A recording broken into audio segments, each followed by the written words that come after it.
सभी सखियों, सहेलियों को, श्रोताओं को और प्यारी बुआ आपको सोनाली पाठक का सप्रेम नमस्कार। नमस्कार नमस्कार। और सोनाली बिटिया, तुम्हें भी बहुत ढेर सारा प्यार और हमारे सभी श्रोताओं को भी प्यार, आशीर्वाद, नमस्कार। तो हम सबसे पहले हमारे सखियों को, श्रोताओं को बता दें कि आज हम किन किन विषयों पर जानकारी देने वाले हैं, बातचीत करने वाले हैं। बिल्कुल सही बात है। तो आज हम वैवाहिक जीवन के राज के बारे में बातचीत करेंगे। क्या बात है, बड़ा मुश्किल ये राज है, लेकिन जिसके पास मिल गया समझ लो उसकी जिंदगी बड़ी आसान हो गई।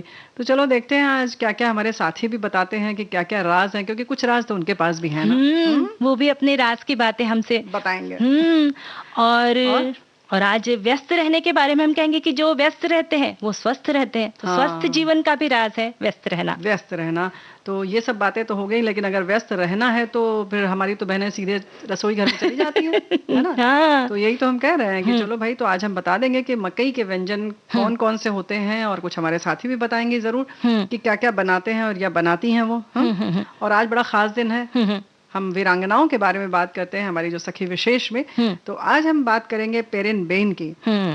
तो काफी अलग हटके ये बात है पेरिनबेन की, और बहुत सारी ऐसी अनाम हमारी वीरांगनाएं हुई हैं जिनके बारे में बहुत कम जानकारी हासिल है, और बहुत सारे के तो सच में नाम भी नहीं पता है। लेकिन फिर भी हमारी कोशिश है सोनाली बिटिया कि हम लोग कुछ कुछ बताते चलें, हमारी आगे आने वाली पीढ़ी को भी पता चलता रहे, है ना।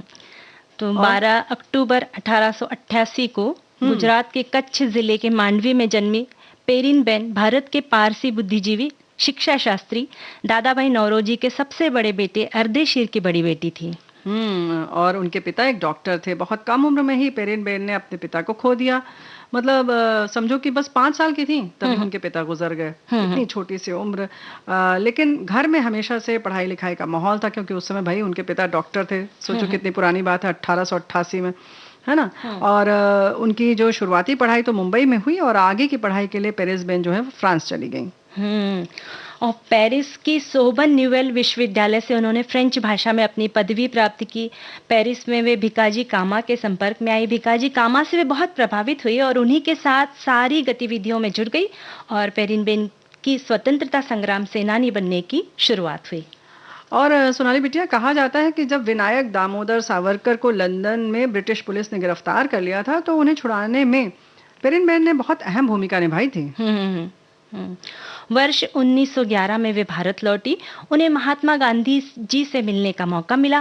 गांधी जी के विचारों, उनके आदर्शों से प्रभावित होकर पेरिनबेन ने अपना जीवन देश के लिए समर्पित कर दिया। अब जाहिर है कि देश के लिए समर्पित करने की जब बात आती है तो बहुत सारे संघर्ष करने पड़ते हैं, और हम सब जानते हैं कि कई बार लोगों को जेल जाना पड़ा। वही हाल इनका भी हुआ, पेरिनबेन को भी जेल जाना पड़ा, लेकिन वो पीछे नहीं हटी। वर्ष 1920 में उन्होंने स्वदेशी अभियान का समर्थन किया, और उसके बाद सब कुछ त्याग कर खादी वस्त्रों को पहनना शुरू कर दिया। और 1921 में उन्होंने गांधीवादी आदर्शों पर आधारित महिलाओं के अभियान राष्ट्रीय स्त्री सभा के गठन में बहुत महत्वपूर्ण योगदान दिया। और वर्ष 1925 में पेरिनबेन ने धुंजीशा एस कैप्टन से विवाह किया, जो पेशे से वकील थे। विवाह के पश्चात भी वे राजनीतिक गतिविधियों में सक्रिय रही। वर्ष 1930 में वे बॉम्बे प्रांतीय कांग्रेस कमेटी के अध्यक्ष पद पर चुनी जाने वाली पहली महिला बनी। और फिर जाहिर है कि लगातार इस तरह से समाज सेवा से जुड़ी रहीं, गांधी जी के साथ समाज सुधार के कार्य करती रहीं, और उन्होंने अपनी अंतिम सांस तक देश की सेवा की। पेरिनबेन कैप्टन ने महात्मा गांधी द्वारा शुरू किए गए जन असहयोग आंदोलन में हिस्सा लिया और जेल भी गई। गांधी सेवा सेना के गठन के बाद उन्हें महासचिव बनाया गया। उन्होंने हिंदुस्तानी प्रचार सभा के लिए भी काम किया। 1958 में उनका निधन हुआ। हम पेरिनबेन कैप्टन को याद कर उन्हें नमन करते हैं।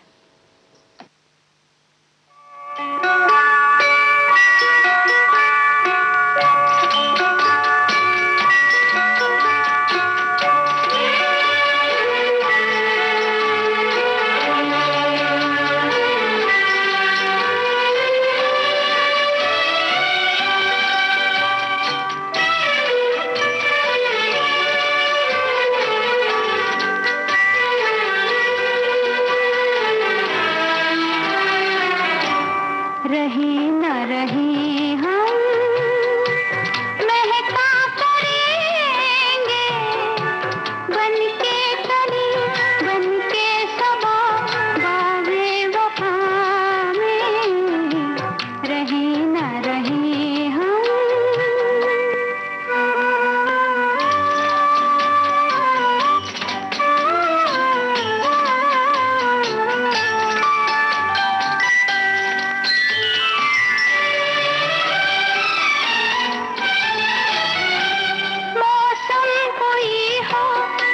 चमन में रंग बनके रहेंगे हम, खिरामा चाहत की खुशबू यूं ही जुल्फों से उड़ेगी, खिजा हो या बहार, यूं ही झूमते और खिलते रहेंगे बनके कली, बनके सबा, बागे वफा में रहे न रहे हम, महका करेंगे बनके कली, बनके सबा, बागे वफा में।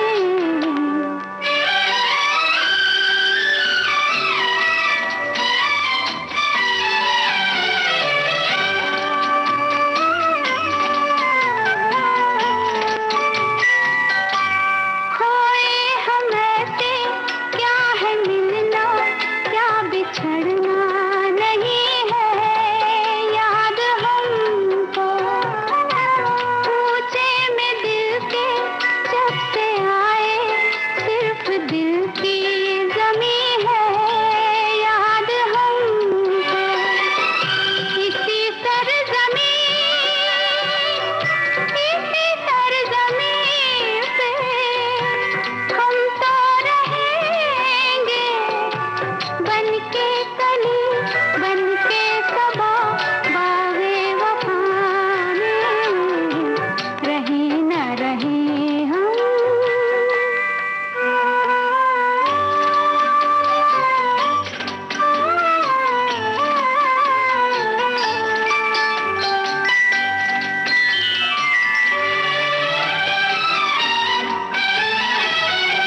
जब हम न होंगे, जब हमारी खाक पे तुम रुकोगे, चलते चलते अश्कों से भीगी चांदनी में एक सदा सी सुनोगे, चलते चलते वहीं पे कहीं,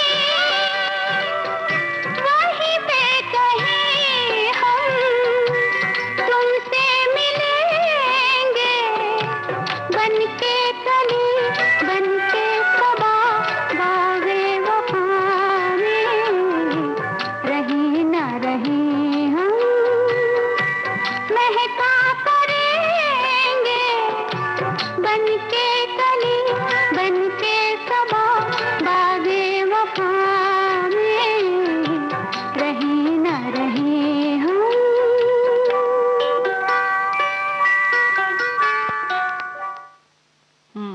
तो भाई संबंध जो होते हैं वो खिलते हैं, महकते हैं, लेकिन कुछ चीजें जरूरी हैं, जब उनका ध्यान रखा जाए बस तभी संभव है कि नहीं? बिल्कुल संभव है। और ये छोटी छोटी बातें हैं कि ये ध्यान रखे तो दोनों की जिंदगी जो है वो सफल हो जाए। बिल्कुल, यही तो हम कह रहे हैं। और देखो, इसीलिए तो हमारे साथी ने बहुत बढ़िया लाइन लिखकर भेजी है, सफलता का राज कोई परमाणु विज्ञान नहीं है, बस पति पत्नी दोनों को एक दूसरे को समझने की आवश्यकता होती है, एक दूसरे के प्रति हमेशा सम्मान, अटूट विश्वास रखना, एक दूसरे के प्रति वफादार रहना, परस्पर प्रेम, विश्वास, सहयोग, रिश्ते में ईमानदारी और एक दूसरे के प्रति समर्पण की भावना ही तो एक सफल वैवाहिक जीवन का राज है। क्या बात है। और हमारे एक साथी ने ये भी लिखा है कि वैवाहिक जीवन की सफलता निर्भर करती है दोनों पक्षों की समझदारी और सच्चाई पर। कभी भी एक जन को दूसरे से झूठ और फरेब नहीं करना चाहिए। स्वार्थ छोड़कर पूर्ण समर्पण हो और एक दूसरे के प्रति प्रेम और सम्मान हो, सहयोग और सेवा करने में सदा प्रसन्नता अनुभव हो, सबसे बढ़कर एक दूसरे के लिए समय हो, साथ मिलकर सुख और दुख बांटे।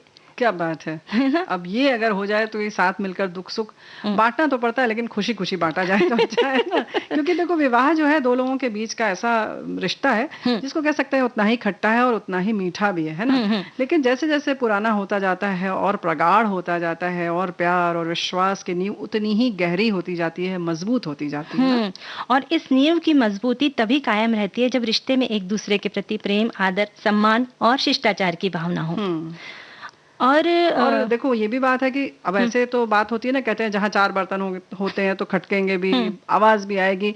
तो मतभेद होना जरूरी है, लेकिन बात जरूरी ये है कि मन का भेद न हो। मतभेद हो, बात करिए, उसको सलटा लीजिए, दूर कर लीजिए और कोशिश करिए कि उस स्थिति से, उस मतभेद से बाहर निकल आए और मन का जो भेद है वो दूर हो जाए और फिर मन मिल जाए दोनों, है कि नहीं। और ये तो बातों की बात है, बात आई गई हो गई, कहीं उसको दिल से चिपकाना नहीं चाहिए ना। बिल्कुल दिल से नहीं लगाना है, उसे वही भूल जाना है। बिल्कुल एक गलती समझ के, हमारी गलती है, सामने वाले की गलती समझ के हमें छोड़ देना बहुत जरूरी है। बहुत जरूरी है।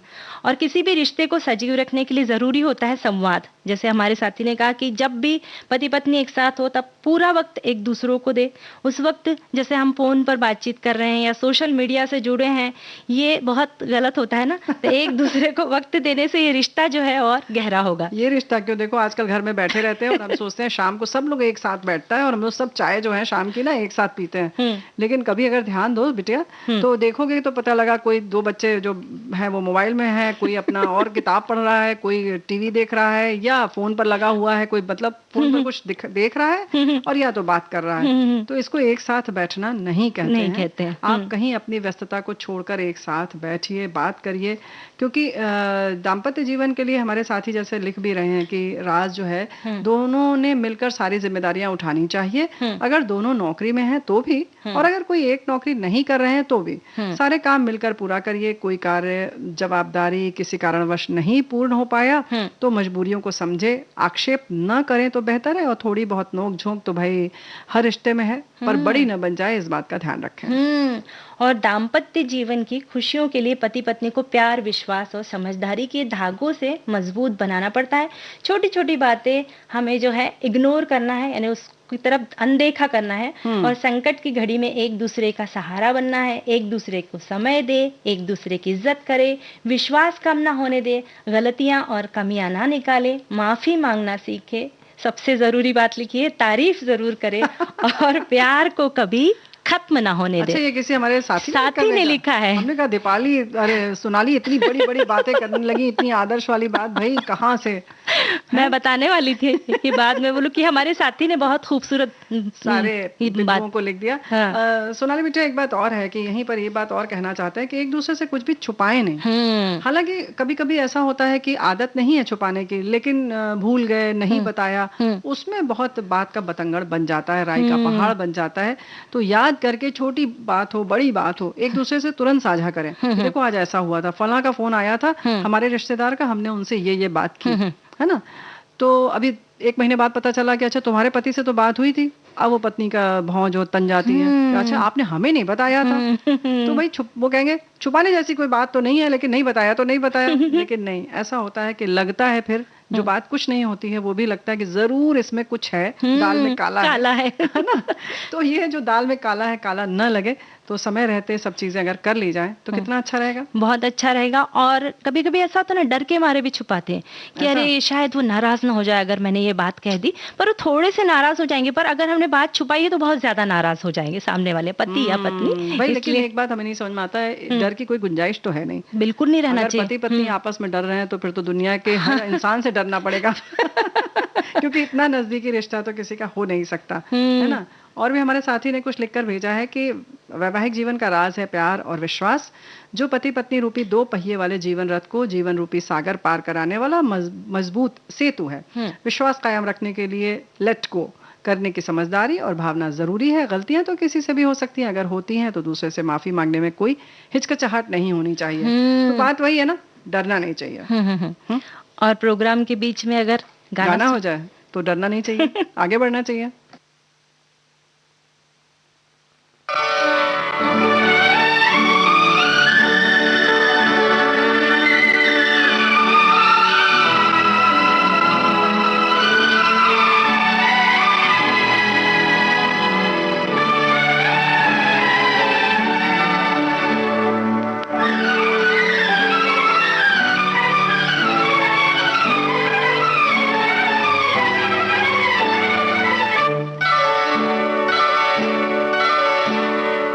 जीवन की डोर से बांध लिया है तेरे जुल्मों सितम सर आंखों पर।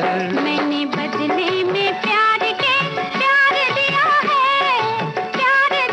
है तेरी खुशियाँ और गम सर आँखों पर। तुझे जीवन की डोर से बांध लिया है तेरे जुल्म सितम सर आंखों पर।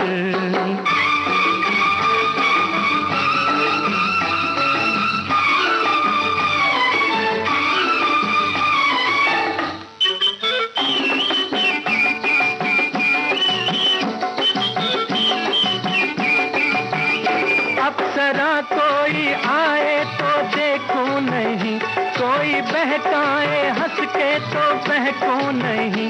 अप्सरा कोई आए तो देखूं नहीं, हो कोई बहकाए हंस के तो बहकूं नहीं।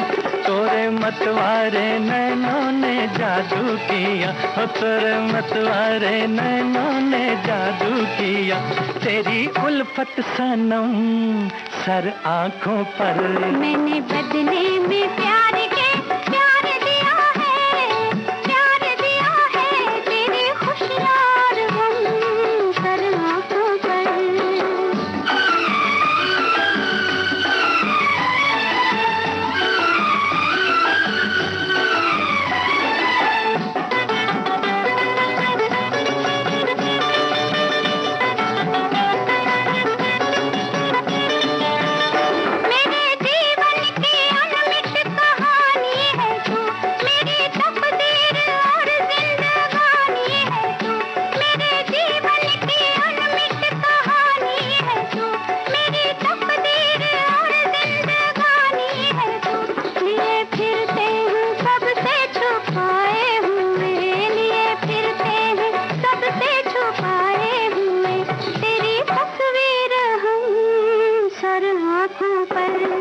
जीवन की डोर से बांध लिया है तेरे जुल्मों सितम सर आंखों पर। तुझे जीवन की डोर से बांध लिया है तेरे जुल्मों सितम सर आंखों पर।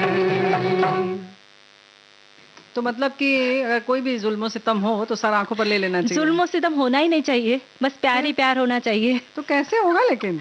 अरे हो सकते हम जो राज बता रहे हैं, हमारे जो श्रोतागण है वो भी छोटे छोटे राज बता रहे हैं, वो रहेंगे तो प्यार ही प्यार होगा। सब तो बता दिया, राज कहाँ बचा। लेकिन हाँ ये है कि ज्यादा ये जो तुमने बताया ना कि तारीफ जरूर करनी चाहिए, तो तारीफ के चक्कर में कहीं ऐसा ना हो कि इतनी आप तारीफ करें कि वो बिल्कुल जैसे फसाओ सा महसूस होता है ना सोनाली बेटा। कभी कभी ऐसा लगता है कि अरे भाई बहुत ज्यादा हो गया ये। नहीं, सही बात की तारीफ करे, सही बात की तारीफ करे। जो बात पसंद नहीं आई वो भी कहिए। हाँ, लेकिन मतलब जरूरत से ज्यादा कुछ भी ना हो। हाँ। एक थोड़ा सा स्पेस देना चाहिए, जिसको कहते हैं ना, इतना भी दखलंदाजी ना हो। अभी ये सोचेंगे कि अरे भाई हम तो इतना कर रहे हैं, अब वो हर बात में अच्छा लाओ पैर दबा दे, अच्छा सिर दबा दे, अच्छा चाय दे दे, तो कहीं ज्यादा तो नहीं हो रहा है? नहीं, वो बहुत ज्यादा भी नहीं। देखा, तो सुन के ही घबरा गई। हाँ, वो घबराहट ही होने लगती है कि नहीं भाई ठीक है, आप अपने दायरे में काम कीजिए, हमें भी करने दीजिए। और बस दोनों के बीच में एक प्यारा सा बंधन हो। वो किसी भी चीज की जोर जबरदस्ती नहीं होनी चाहिए। बिल्कुल सही बात है।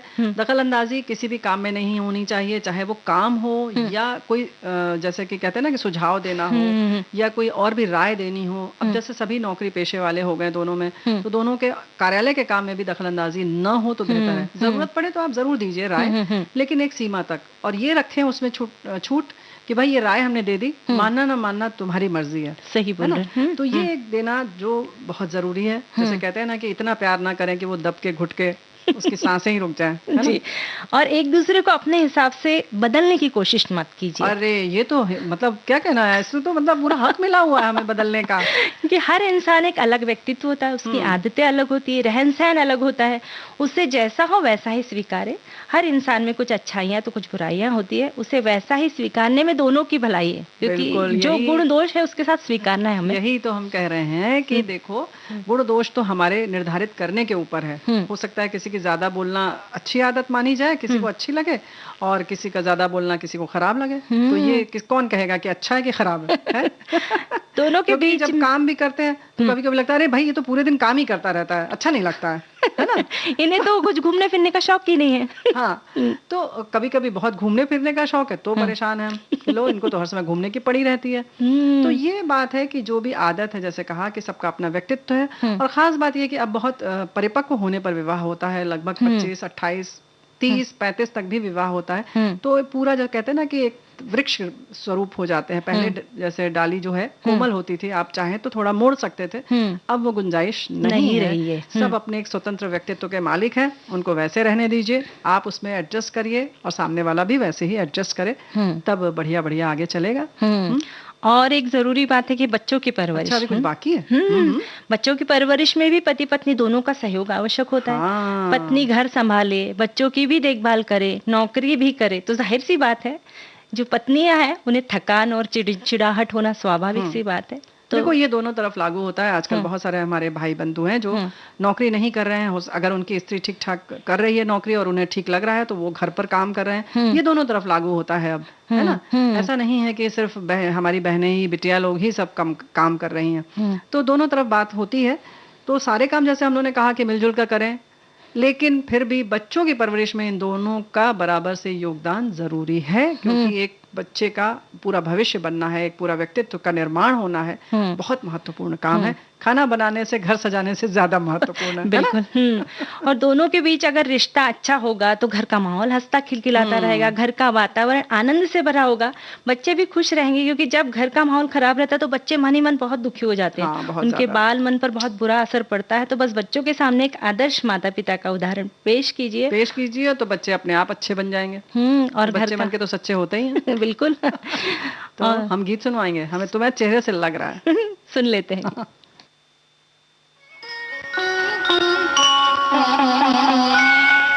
फिर आने लगा याद वही प्यार का आलम, इनकार का आलम, कभी इकरार का आलम। फिर आने लगा याद वही प्यार का आलम, प्यार का आलम।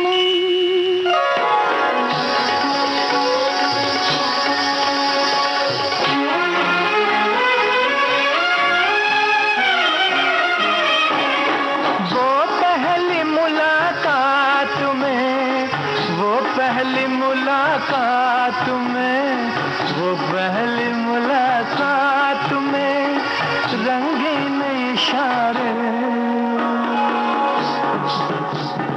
फिर बातों ही बातों में वो तकरार का आलम। फिर आने लगा याद वही प्यार का आलम, प्यार का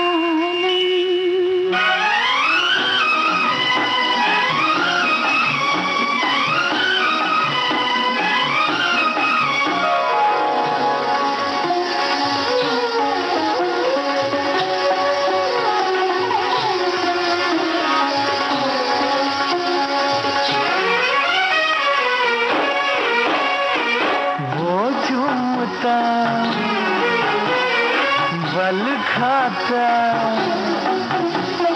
वो झूमता बल खाता, वो झूमता बल खाता हुआ सर्वे खरामा। मैं कैसे भुला दूं तेरी रफ्तार का आलम। फिर आने लगा याद वही प्यार का आलम, प्यार का आलम।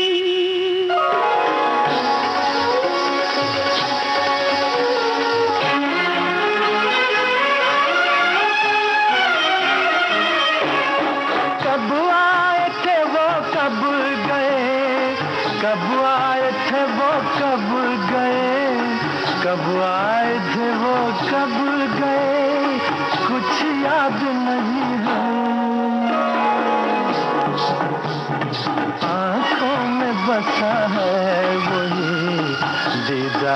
गालम, फिर आने लगा याद वही प्यार का आलम, इनकार का आलम, कभी इकरार का आलम, प्यार का आलम, प्यार का आलम। प्यार का आलम तो बना रहे, ये तो हम सब चाहते हैं। याद आना नहीं चाहिए, हमेशा प्यार ही प्यार हो, कि ऐसा ना हो कि पहले प्यार था तो अब याद आ रहे कि पहले हम कितने प्यार से रहते। वैसे अगर हम व्यस्त रहते हैं तो फिर हमारे घर में प्यार का आलम हमेशा रह सकता है, क्योंकि अच्छा। हमारे दिमाग में जो है नकारात्मकता आएगी नहीं, और बस हम खुश रहेंगे, और हम खुश हैं तो सामने वाले तो खुश है ही। यानी कि अगर थोड़ा सा स्वार्थी बना जाए और खुद खुश रहा जाए तो आसपास का माहौल जो है खुद ब खुद अच्छा हो जाएगा।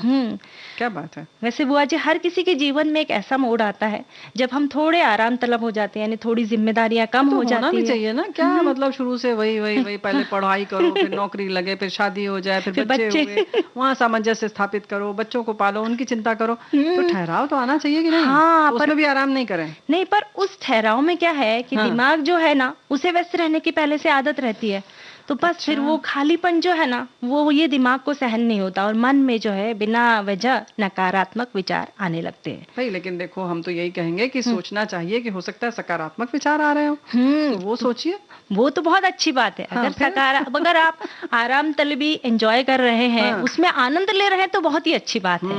पर अगर ऐसा कुछ हो रहा है तो फिर एक ही है उपाय कि व्यस्त रहिए। और देखो भाई, हमें तो लगता है कि सकारात्मक जो विचार हैं वो सोचने के लिए भी व्यस्त ही रहा जाता है, क्योंकि वो भी देखने के लिए आपको थोड़ा सा बादलों की ओर देखना पड़ेगा, पंछियों की ओर देखना पड़ेगा, बगीचे में आना पड़ेगा, तब आपके मन में सकारात्मक विचार आएंगे। और जाहिर है कि आपको जब बगीचे में आएंगे तो व्यस्त तो हो ही जाएंगे। बिल्कुल। बागवानी का शौक भी कर सकते हैं फिर बगीचे में आगे।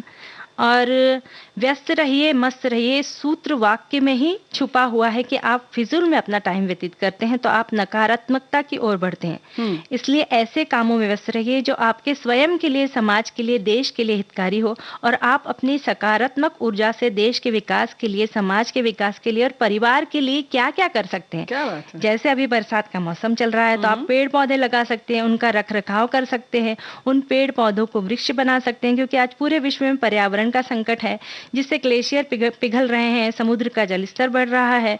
तो ये ऐसे कई सारे जो काम हैं आप कर सकते हैं, और जो है आप व्यस्त रहकर भी स्वस्थ रह सकते हैं। ये हमारे एक साथी ने लिखकर भेजा है। अच्छा, बात तो बिल्कुल सही है, पर्यावरण के लिए बहुत सजग रहने की जरूरत है। लेकिन जब बात आती है व्यस्त रहने की बिटिया, तो देखो अभी हम नौकरी पेशा जो लोग हैं वो जब सेवानिवृत्त हो जा रहे हैं या कुछ काम हो जा रहा है, तब वो कुछ अपने मन का इस तरीके का काम कर सकते हैं, या बागवानी का नहीं शौक है तो जो और है वो कर लें, है ना? और हम अभी कार्यक्रम में एक अंतराल के बाद में फिर हाजिर होते हैं।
ये है विविध भारती, कार्यक्रम है सखी सहेली। अंतराल के बाद हम फिर हाजिर हो गए और व्यस्त होते हुए हाजिर हो गए।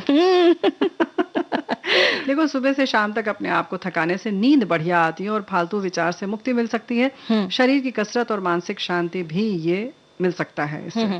तो ये बात हमारे साथी ने लिखकर भेजा है, तुम मत करो केवल। बहुत अच्छी बात लिखी है। और अपने आप में स्वयं को ढूंढने की कोशिश कीजिए, खुद अपने अंदर झांके और पहचान कर खूबियों को विकसित करें, और ये भूल जाए कि इस उम्र में मैं कैसे नृत्य करूं या इस उम्र में मैं कैसे ड्राइंग क्लास जाऊं।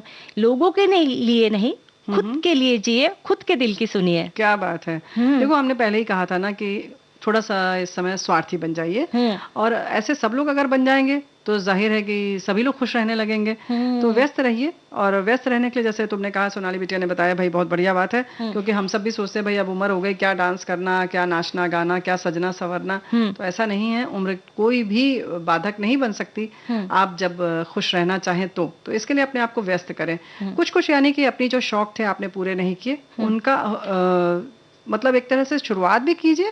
दूसरा ये भी है कि आप चाहें तो कुछ क्लास भी ज्वाइन कर सकते हैं। अब आप ये मत सोचिए कि हम अपने ऊपर क्यों पैसे खर्च करें, क्यों हम बाजार जाएं, है ना।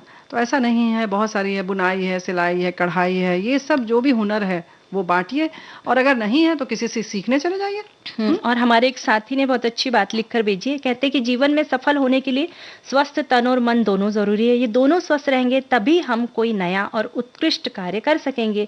कभी कभी अकेलेपन या कोई काम ना होने से मन में अवसाद आ जाता है, नकारात्मक घर कर जाती है। ऐसे में खुशी लाने के लिए लोगों से मिले जुले, एक दूसरे को सहयोग दे, खुद को किसी न किसी काम में व्यस्त जरूर रखिए। और जैसे प्यारी बुआ आपने कहा कि जैसे कोई क्लास ज्वाइन कीजिए, और कभी कभी ऐसा होता है ना, हम में भी बहुत सारे हुनर होते हैं, जैसे सिलाई बुनाई कढ़ाई जानते हैं, क्रोशिया जानते हैं, या कंप्यूटर आप बहुत अच्छे से काम करते हैं उस पर, तो कुछ ऐसे लोग ज़रूरतमंद हैं जिन्हें ज़रूरत है, आप कंप्यूटर सिखा सकती हैं, सिलाई बुनाई कढ़ाई सिखा सकती हैं, कुकिंग क्लासेस भी ले सकती है। और क्या बात है, ये बात बिल्कुल सही है। लेकिन जैसे तुमने कहा अभी हमारे साथी ने जो लिखकर भेजा, उस मामले में एक बात और है कि जैसे कि अवसाद की स्थिति आए, इससे बेहतर है कि आप अपनी एक दिनचर्या बना लें कि सुबह आपको कितने बजे उठना है, कितनी देर आपको टहलना है, कितनी देर प्राणायाम करना है, फिर कितने बजे आपको सुबह का नाश्ता वगैरह करना है। तो एक दिनचर्या अगर बना लेंगे और उसको अगर आप उसको समय के हिसाब से चलेंगे तो और अच्छा रहेगा। फिर आप निर्धारित कर लें कि कितनी देर आपको अखबार पढ़ना है, कितनी देर भजन कीर्तन सुनना है, करना है, फिर कितने बजे आपको रसोई घर में जाना है, या नहीं है कोई सहायक है तो कैसे बनवाना है ना, और कहीं डॉक्टर आदि के पास जाना है, किसी खास अगर समय आ गया कुछ, तो वो कैसे समय निकालना है। तो ये एक आप थोड़ा सा मोटे मोटे तौर पर बना लेंगे तो बड़ी निश्चिंत भी रहेंगे, और आपको लगेगा अरे पूरे दिन तो हम बहुत व्यस्त हैं, है ना। अनावश्यक रूप से ये भी ना सोचे कि अब हमारे पास कुछ करने के लिए ही नहीं है। कुछ लोग ऐसा भी होता है कि पूरे दिन काम करते हैं और फिर भी सोचते हैं क्या करें, अब तो कुछ है ही नहीं, कोई मिलता ही नहीं है, कोई बात ही करने के लिए नहीं है, जबकि अगर देखा जाए तो वो और सबसे भी ज्यादा काम कर रहे हैं। लेकिन जो मन से भी खाली हो जाता है वो भी बहुत बड़ी समस्या हो जाती है ना? और जब हम व्यस्त रहते हैं इस तरह से तो हम थक जाते हैं और नींद बहुत अच्छी आती है, क्योंकि आजकल बहुत सारे लोग जो है ना परेशान होते हैं कि नींद नहीं आती, पर जब हम व्यस्त रहते हैं, थक जाते हैं, हमारा दिमाग थक जाता है, हमारा शरीर थक जाता है, तब हम बहुत अच्छी तरह से। भाई ये तो हमारे साथी ने लिखकर भेजा ही था, बिल्कुल सही बात उन्होंने भी लिखी है और तुम भी बिल्कुल सही बता रही हो। और वहीं पर जब बात होती है कि हम लोग एक दूसरे से मिलने जुलने की बात है, तो जैसे तुमने कहा सीखा जाए, सिखाया जाए, तो ये सब जब मिलेंगे एक दूसरे से तभी तो ये होगा ना, है ना। तो सहयोग दे, और सिर्फ ऐसा नहीं कि कुछ काम में ही सहयोग दें, कभी किसी को सिर्फ विचारों की ज़रूरत पड़ती है, कभी कभी कुछ राय चाहिए होती है, तो वो सब भी आप दे सकते हैं। आसपास कुछ ये भी देखें कि कोई ऐसा भी, बहुत सारे लोग अकेले रह रहे हैं, तो हो सकता है उनके परिवार में समय की ज़रूरत है कि किसी के साथ वो बैठना चाह रहे हैं, वो आप समय दे सकते हैं, दे सकती हैं। उसके संग संग कोई बीमार है तो आप चाहें तो उनको कुछ खाने पीने में मदद कर सकती हैं, उनकी दवाइयाँ ला सकते हैं। तो ये सब भी कुछ समाज सेवा छोटे तौर पर बिल्कुल आस पड़ोस के स्थिति में भी किया जा सकता है, जरूरी नहीं है आप कोई संगठन चलाएं। और प्रकृति से जुड़ना हमें अलग ही आत्मिक आनंद देता है। हरियाली, कलकल करती नदियाँ, झरने, समुद्र की लहरें, बर्फ से आच्छादित पर्वत, रेगिस्तान की रेत हमारा मन मोह लेते हैं। तो समय समय पर घर से बाहर जाए, पर्यटन स्थलों पर भेंट दे, स्वस्थ और व्यस्त रहिए और जिंदगी का आनंद उठाइए।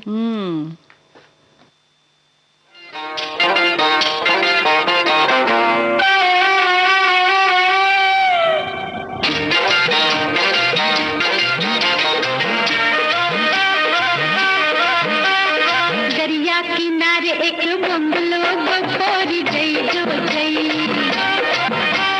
दरिया किनारे एक बंगलो गोरी जई जो जई, जई जो जई, अरे दाई की कहानी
बनती है री आई हाय। दरिया किनारे एक बंगलो कपारी जई जो जई। अरे जाएगी कहाँ है पोरी, अरे जाएगी कहाँ, तेरे पीछे ये पूरा आई जो आई। दरिया किनारे एक बंगलो कपारी जई जो जई।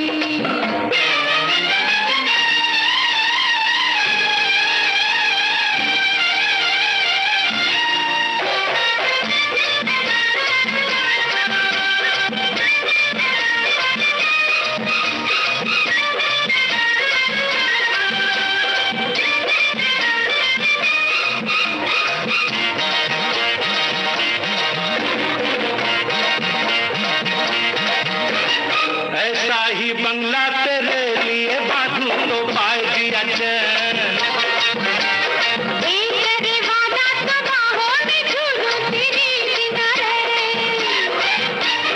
ऐसा ही बंगला तेरे लिए बांधू तो पाएगी अचैन।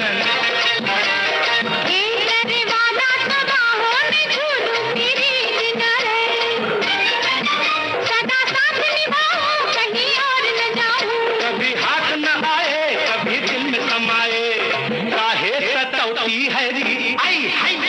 दरिया किनारे एक बंगलो कपारी जई जो जई। अरे जाएगी कहाँ है पोरी, अरे जाएगी कहाँ, तेरे पीछे ये पूरा आई जो आई। दरिया किनारे एक बंगलो कपारी जई जो जई। दरिया किनारे एक बंगलो कपारी जई जो। तो भाई ख्वाब तो सबका रहता है कि ऐसा बंगला हो, ऐसे खुशनुमा माहौल हो, सब लोग खुश रहें, मिलजुल कर रहें, व्यस्त रहें, खुश रहें, और घर में अच्छे अच्छे व्यंजन भी बनाए। व्यंजन बने भाई। लेकिन मकई के व्यंजन की बात पे हमारे एक साथी ने थोड़ा सा अपना दुख साझा किया है। मकई के व्यंजन विषय पर आज यही लिखूंगा कि इस साल मैंने अपने पूरे खेत में बहुत ही महंगा बीज, लगभग 400 रुपए प्रति किलो के हिसाब से लगभग 70 किलो बीज बोया था। और इस साल बहुत उम्मीद थी, लेकिन मध्य प्रदेश के संभाग में जो इनके जहाँ रहते हैं उसके आसपास में बहुत दिनों हुई अतिवृष्टि, 24 घंटे की बहुत ही तेज आंधी ने पूरी फसल को जमीन पर बिछा दिया, जिससे फसल खराब हो गई। तो भाई बड़ा मुश्किल है। हम लोग पूरे तरह से प्रकृति पर निर्भर रहते हैं, हमारी फसल, हमारे किसान, तो अक्सर ऐसा होता है और बड़ा दुख होता है ना। और सब्जी और जब चीजें हम खरीदते हैं तो बहुत मोल भाव करते हैं, हम ये नहीं देखते कि कितनी मुश्किल से ये सारी चीजें पैदावार होती हैं, अनाज हो या फल हो या सब्जी हो। तो एक तो ये बात है कि हमें समझना चाहिए कि कितनी मुश्किल से ये चीजें हम तक पहुंचती हैं और इनका कोई विकल्प नहीं है, सही है ना। तो भाई जो मक्का अगर हमें खरीदना है तो मक्का ही चाहिए, उसके संग हम कोई नोट आदि से हम उसका वो नहीं कर सकते ना। तो आज हम बहुत सारे और भी व्यंजन बताएंगे। हमारे कुछ साथी ने ये भी लिखकर भेजा है कि भाई सर्दियों में हम मकई के पराठे भी बनाते हैं, मक्के की रोटी भी खाते हैं, तो ये बात तो है। लेकिन हम आज तो मकई के दानों की रेसिपी, तो दानों की सब्जी में अगर बताएं तो आज क्या क्या बताने जा रहे हैं? सूप बनाएंगे, फिर मकई की बड़ी की हम रसीली सब्जी भी बनाएंगे। चलो बताओ। तो मकई की बड़ी की हम रसीली सब्जी बताएंगे। इसकी सामग्री है मकई के दाने 2 कटोरी, 2 प्याज, 1 टमाटर, 7-8 लहसुन की कलियां, 1 छोटा अदरक का टुकड़ा, 2 हरी मिर्च, 1 बड़ा चम्मच तेल, राई जीरा 1 छोटा चम्मच, हींग चुटकी भर, नमक 1 छोटा चम्मच, धनिया पाउडर, लाल मिर्ची पाउडर, हल्दी पाउडर 1 छोटा चम्मच और 1 छोटा चम्मच बेसन और 1 बड़ा चम्मच नारियल का बूरा। मतलब मसाले सारे वही हैं, इसमें खास बात है 1 छोटा चम्मच बेसन भी चाहिए हमें और नारियल का बूरा आप चाहें, और लहसुन आदि चाहें तो लें और नहीं चाहें तो न लें, तो चलेगा। अब विधि, मकई के दानों को साफ धोकर मिक्सी के जार में डालें, हरी मिर्च डालकर महीन पीस ले। इस मिश्रण में 1 बड़ा चम्मच बेसन और थोड़ा नमक डालकर इसे मिलाएं और इस मिश्रण को चिकनाई लगी प्लेट में रखकर भाप पर 10 मिनट तक पकाएं, जैसे हम इडली पकाते हैं उसी तरह से। भाई लेकिन भाई देखो, इडली है, इडली के स्टैंड पे पकाते हैं, लेकिन इसको आप थाली में पका सकते हैं, कढ़ाई या भगोने के ऊपर रखकर, कढ़ाई में अंदर रख के उस पे और फैला दीजिए और उसको ढक दीजिए तो भाप की तरह से पक जाएगा। और ठंडा होने पर इसके के छोटे छोटे टुकड़े कीजिए और ये हमारी जो है ये बड़ी तैयार है। अच्छा। अब हम जो रस बनाने वाले हैं, सब्जी की जो करी बनाने वाले हैं, उसके लिए प्याज, लहसुन, टमाटर, अदरक, नारियल का बूरा और हरी मिर्च पीस कर रखे और एक कढ़ाई में तेल गर्म करके उसमें राई, जीरा, हींग डाले। फिर प्याज, लहसुन का पिसा हुआ मिश्रण डालकर भूने। जब कढ़ाई में तेल छूटने लगे तो उसमें लाल मिर्ची पाउडर, हल्दी, धनिया पाउडर डालकर भूने।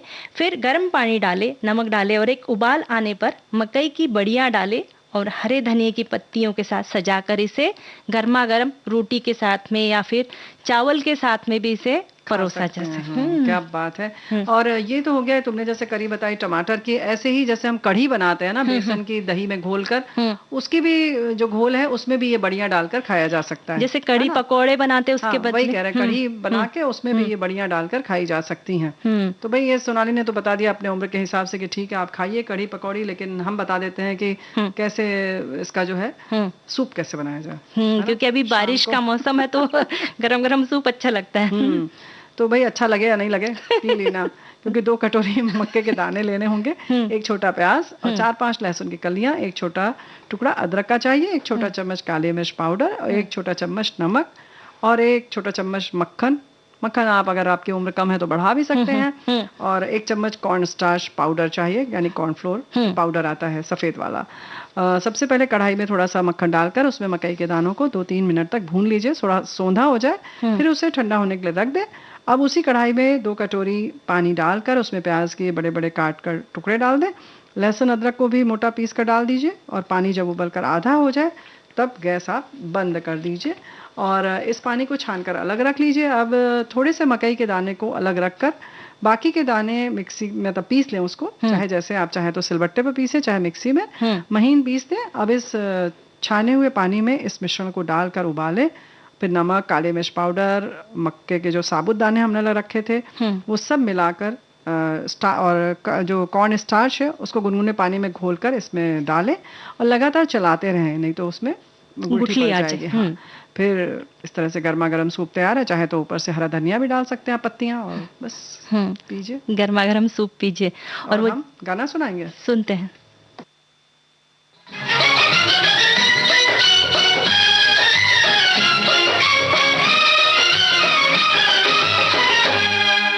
झुमका गिरा रे हाय, झुमका गिरा रे बरेली के बाजार में, झुमका गिरा रे बरेली के बाजार में, झुमका गिरा, झुमका गिरा, झुमका गिरा, हाय हाय हाय, झुमका गिरा रे बरेली के बाजार में, झुमका गिरा रे।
क्या हुआ? फिर झुमका गिरा रे हम दोनों की तकरार में, झुमका गिरा रे हम दोनों की तकरार में, झुमका गिरा रे बरेली के बाजार में, झुमका गिरा रे।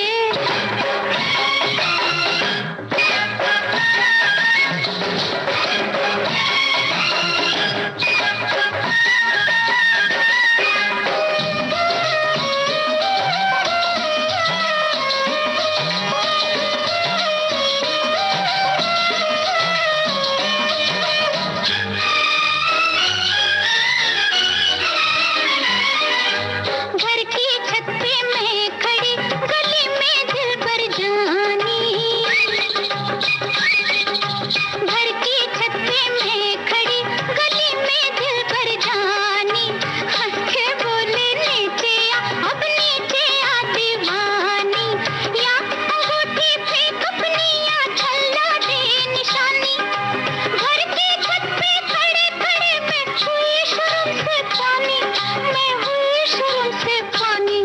फिर क्या हुआ?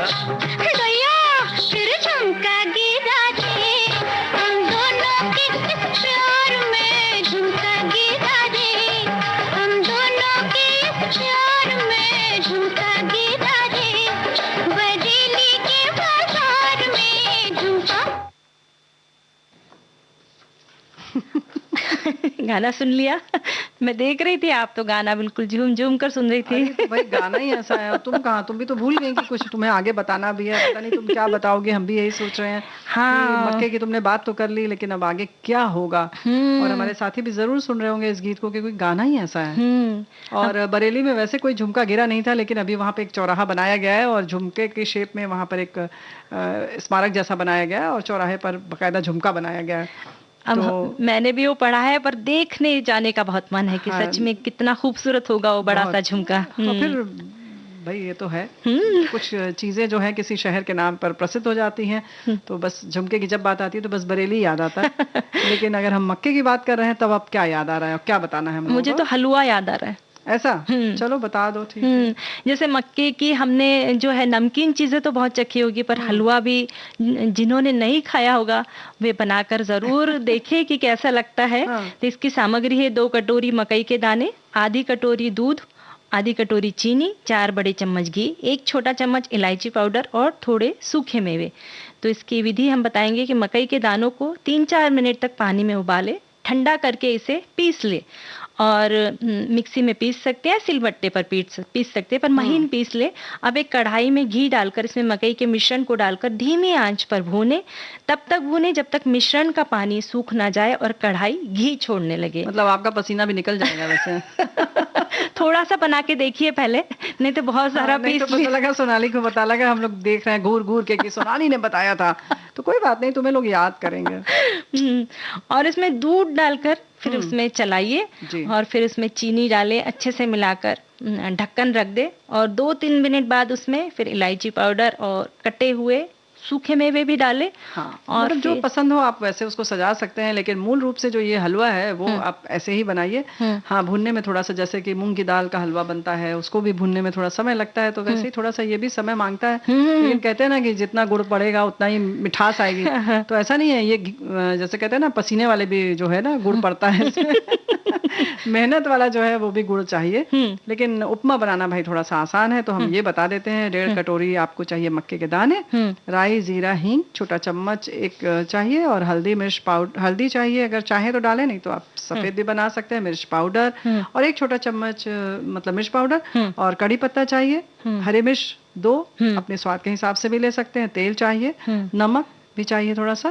अब मक्के के दाने को धो लें और फिर इसको पीस लीजिए, और अब कढ़ाई में थोड़ा सा तेल डालकर राई जीरा चटका लीजिए, फिर हींग, कड़ी पत्ता, हरी मिर्च डाल लें, और उसमें हल्दी मिर्च पाउडर डालकर उसमें मकई का पिसा हुआ मिश्रण डाल दें। थोड़ा सा चलाते रहें उसमें, और थोड़ा सा उसमें जब पानी सूख सा जाए या भुन जाए उसमें, तब आप 1 कटोरी गर्म पानी डाल दें, फिर नमक डाल दें और 2 मिनट तक फिर से उसको ढक कर रख दीजिए, और उसके बाद ये तैयार हो जाएगा। उसके बाद उसको आप चाहें तो हरी धनिया पत्ती से सजा भी सकते हैं और उसमें स्वाद बढ़ जाएगा, ताजगी आ जाएगी। तो गर्मा गर्म बनाते हैं। मुंह में पानी आ रहा है तुम्हारे? बिल्कुल आ रहा है, मैं तो सोच रही आज ही घर जाके बनाऊं मैं उपमा। चलो, वैसे ही एक अच्छी बात यह है कि मक्के के दाने आजकल वैसे भी मिल जाते हैं, फ्रिज में रखे हुए, फ्रोजन वाले भी, और वैसे भी मिलते रहते हैं सब्जी की दुकानों पर ना, तो आपको मक्के के दाने निकालने नहीं पड़ते। तो बहुत सारी सुविधाएं तो हो गई हैं। तो बनाते हैं उपमा और फिलहाल गीत सुनते हैं।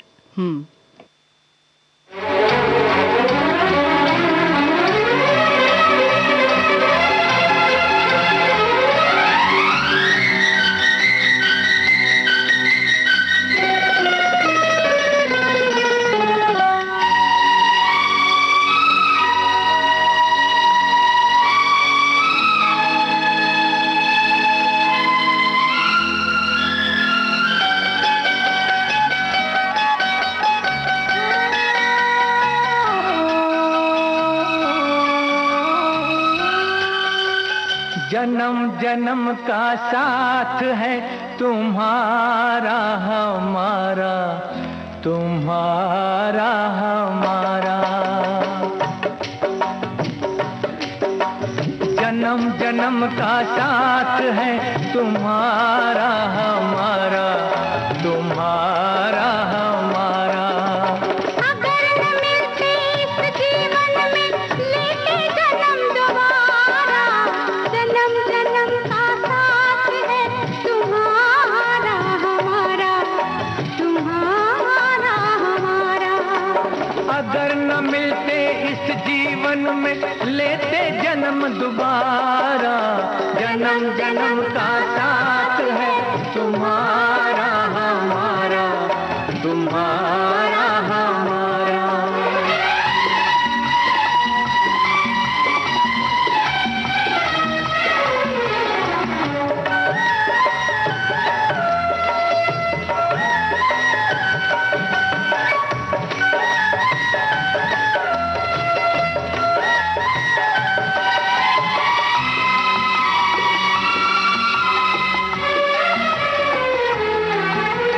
जब से घूमे धरती सूरज चांद सितारे, जब से घूमे धरती सूरज चांद सितारे, तब से मेरी निगाहें समझे तेरे इशारे। रूप बदल कर साजन मैंने फिर से तुम्हें पुकारा, जन्म जन्म का साथ है तुम्हारा हमारा, तुम्हारा हमारा।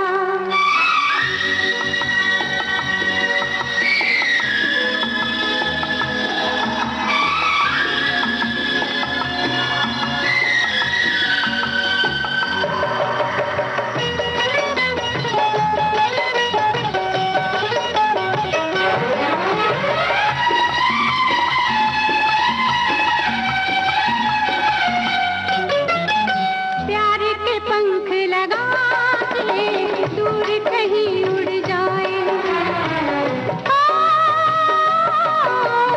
प्यार के पंख लगा के दूर कहीं उड़ जाए। जहाँ हवाएं गम की हम तक पहुँच न पाए, खुशियों की खुशबू से महके घर संसार हमारा, जन्म जन्म का साथ है तुम्हारा हमारा, तुम्हारा हमारा।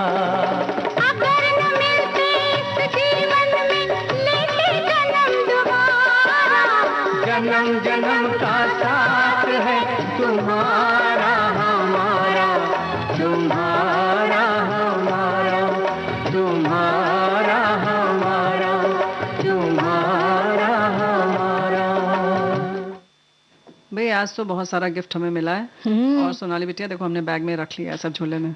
अब श्रोता भी पूछ रहे होंगे, सोच रहे होंगे कि क्या गिफ्ट है। मतलब श्रोताओं की तरफ से तुम पूछ रही हो, हमें सब समझ में आ रहा है ना।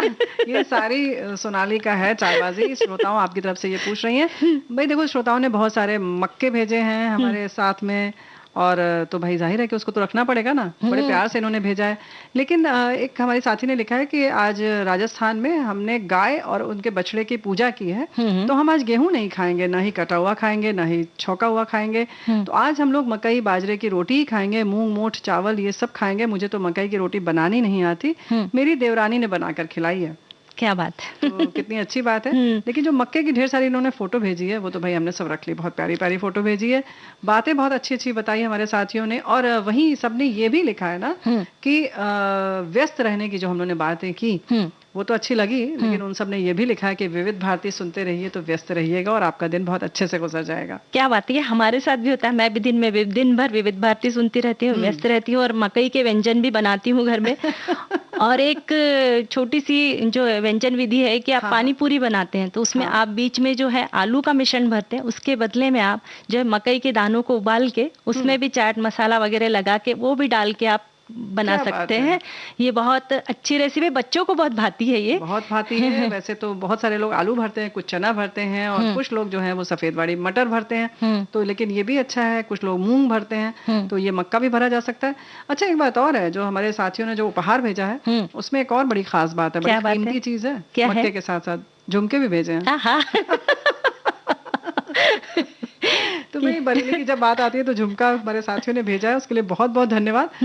लेकिन बरेली का सुरमा भी बहुत प्रसिद्ध है ना? तो चीजें होती हैं जगह जगह की, हम बातें ऐसी ही करते हैं। और हमारे साथियों ने जो हमने आज वीरांगना के बारे में बात की, उनके बारे में भी धन्यवाद लिखकर भेजा है कि ऐसे हमें जानकारी मिलती है पेरिन बेन के बारे में, बहुत कम लोगों को जानकारी है। तो भाई इसी तरह से सखी सहेली कार्यक्रम सुनते रहिए। हमारी कोशिश तो रहती है कि हम अच्छी अच्छी बातें आपको बताएं और आपसे भी कुछ चीजें लें। तो अब इजाजत लेने का वक्त आ चुका है, तो आप सभी को सोनाली पाठक और प्यारी बुआ का नमस्कार।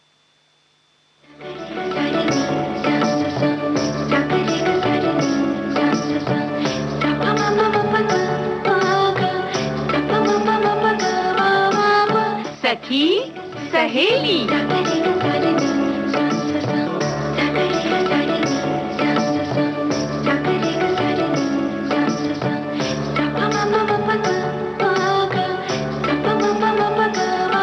सखी सहेली।